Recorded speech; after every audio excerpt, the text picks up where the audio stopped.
আসসালামু আলাইকুম সবাই কেমন আছেন? আশা করি বেশ ভালো আছেন। তো আজকে আপনাদের দেখাতে নিয়ে আসলাম চাঁদপুরের ফরিদগঞ্জে অবস্থিত রূপসা জমিদার বাড়ি। আর এটা কিন্তু এক ঐতিহাসিক জমিদার বাড়ি। আর এটা স্থাপিত হয়েছিল ১৮০০ মাঝামাঝির সময়।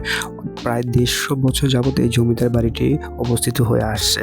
এটা এক ঐতিহাসিক এবং নানা প্রত্নতাত্ত্বিক নানা বিষয় এই বাড়িটি দাঁড়িয়ে আছে। তো এই জমিদারের যেই বাড়িটির মালিক ছিলেন তার সম্পর্কে আসলে ওরকমভাবে জানতে পারিনি, তা হয়তো বলতে পারিনি। কিন্তু বিশেষ করে আমার কাছে খুব ভালো লেগেছে এই জমিদার বাড়িটি। প্রায় ১৫০ বছর পুরনো হলেও এখনও কতটা সৌন্দর্য ঘেরা।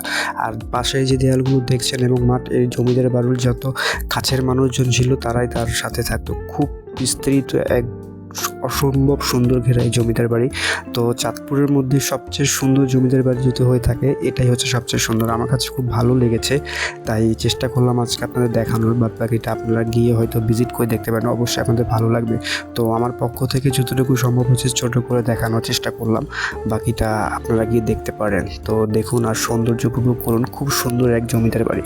তো ভিডিওটা কেমন লাগলো অবশ্যই কিন্তু কমেন্টে জানান।